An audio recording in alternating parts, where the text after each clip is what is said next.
Even if dreams can show us the future, this dream did not make sense.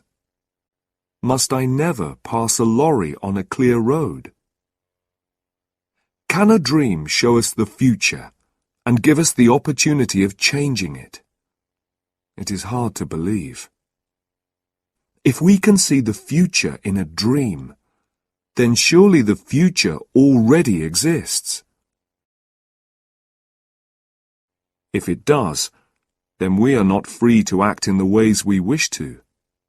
We are not responsible for our own lives. Before I tell you the dream, I must explain a little about the context.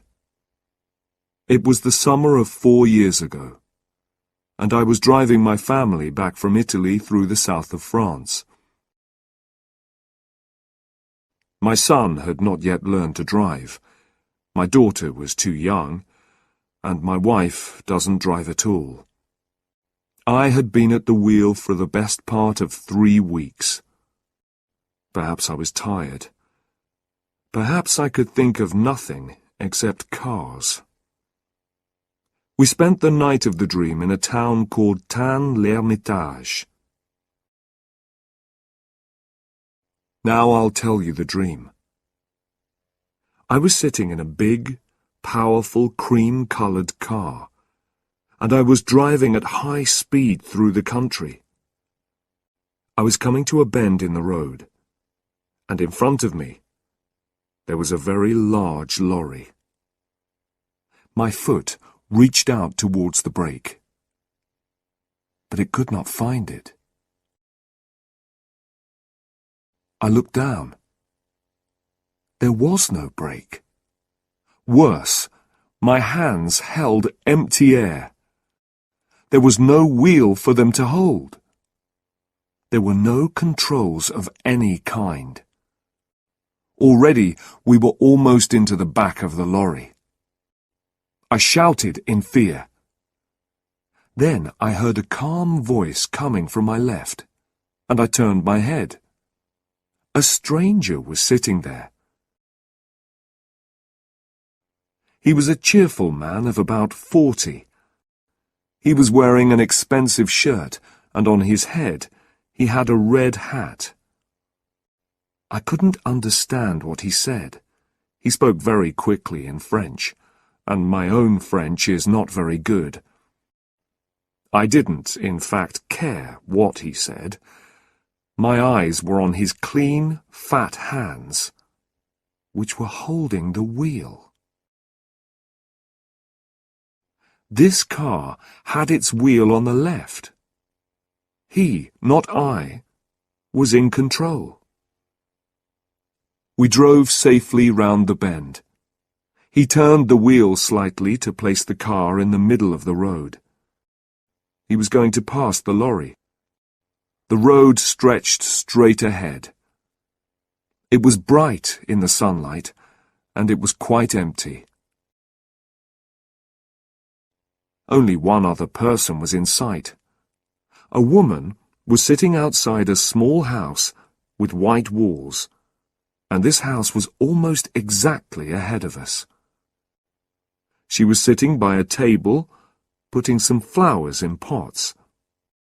She wanted to sell us some, and waved them at us. This sight, for some reason, filled me with a terrible fear. The flowers made me think of death, and our final resting place. At this moment, we were level with the lorry, and ready to pass it. But then, the lorry began to turn away from the side of the road towards our car. It appeared that the driver was doing this on purpose. The stranger by my side shouted loudly and tried to move out of the way. There was a terrible noise from the back of the car, and then an explosion. The earth seemed to turn over, and the noise of flames burned in my ears. At that point, I woke up in fear. I was very worried by this dream, and could not sleep again. It seemed to have a message, and I wanted to explain it. Even if dreams can show us the future, this dream did not make sense. Must I never pass a lorry on a clear road? The road to Paris is always filled with very large lorries. Most of them come up from Marseille, and I always have to pass them when the road is clear. I can't drive slowly behind them forever. No, this was not the meaning of the dream. At its heart was some kind of fear.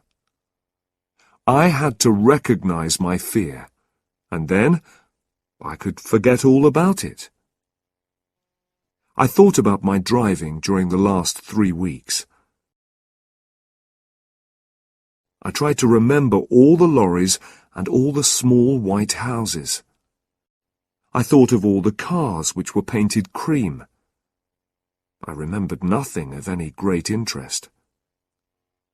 I had imagined that the road in the dream must be in France. It was long, empty, and straight. But then I remembered that we had passed the lorry on the right. So the dream was about a road in England. In England, all cars keep to the left. Immediately, I remembered something. 2 years before this, I was travelling in the north of England. An American and I were making some radio programs. He had brought his car from America, and of course the driver sat on the left side. The brakes and other controls were also on the left, but the colour of his car was not cream. The American was a careless driver, and often passed other cars against my advice. Remember that I was in a better position to see. I was sitting on the right. Once, just after Nottingham, he played chicken. You probably know about chicken. It is a game that is played on the roads. It is becoming more and more popular in America because long journeys are often very dull. You just move your car into the middle of the road and stay there. When another car appears, it comes towards you in the middle of the road. The driver who turns away is the chicken. Quite often, neither driver turns away. I expressed my displeasure at this game in language that the American could not fail to understand. We did not play it again, but it had probably left its mark on my mind. So then, when I was asleep, I experienced it all again in a dream. I also remembered something else while I was having breakfast. When we played chicken, it was an uncommonly windy day. We stopped at Chesterfield, and the American bought a hat. It was a black hat, not a red one, but in dreams details are not always exact. After this, I forgot about the dream until the afternoon. The big French lorries often play their own game. They stay in the middle of the road, and you can't pass them. You have to stay behind them. Sometimes you have to follow them for endless kilometres, although the roads are almost completely empty. This afternoon, we were following a large vehicle which was making terrible noises. When I blew my horn, the driver moved to the side of the road, but it was the wrong side. He was driving along on the left instead of keeping to the right. There was enough space on the right for me to pass him, but to do that would be wrong. So I just followed him for a few kilometres, and I told myself not to pass him. I considered the situation from every point of view.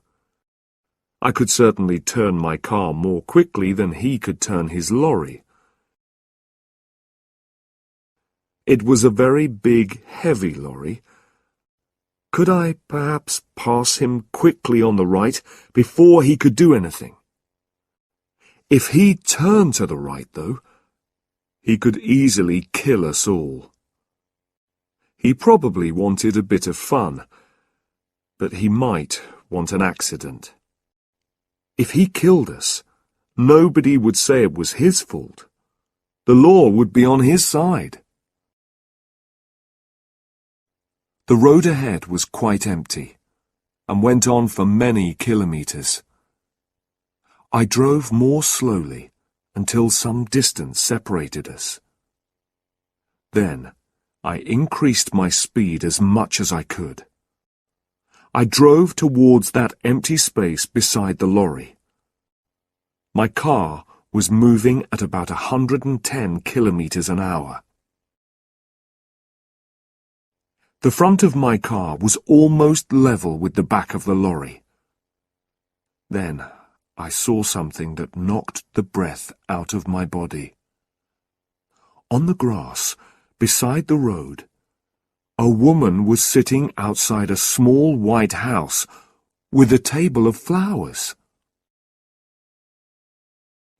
For the first time in my life, I changed my mind while I was preparing to pass another vehicle. My foot went down hard on the brake.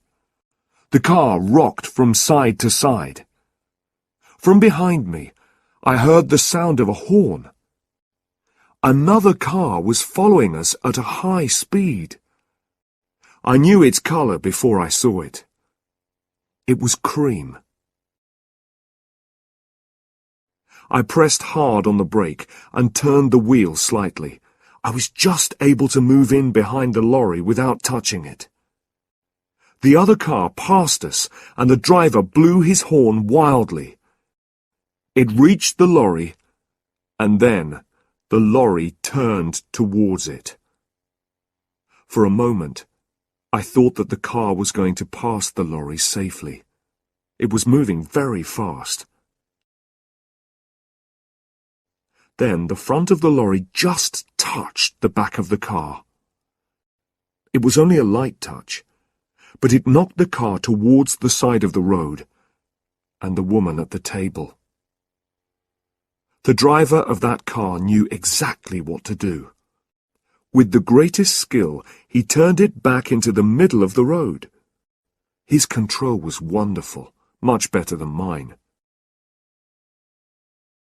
He waved angrily at the lorry driver and drove quickly away in a cloud of dust. He was soon out of sight. We stayed that night in Fontainebleau. A big car was standing outside the hotel, and the back showed signs of damage to the paintwork. It was a cream car, and so I looked for the driver. He was not wearing a red hat or an expensive shirt. He was a young man from Paris, not like the driver in my dream. He spoke good English, so I asked him if he would like the number of that lorry. I had noticed it, and I was happy to give it to him. But he only laughed. The law won't help you if you pass on the wrong side of the road. To him, the whole thing had been a game. "It tests your skill," he said. "If the car is powerful enough, you can do it. But you couldn't do it. Not in your car." I didn't tell him about my dream, my reason for not passing the lorry. There was no time. He was in a hurry and wanted to reach Paris quickly. It made me think, though. I don't really believe in dreams, of course, but some things saved us all from a terrible death.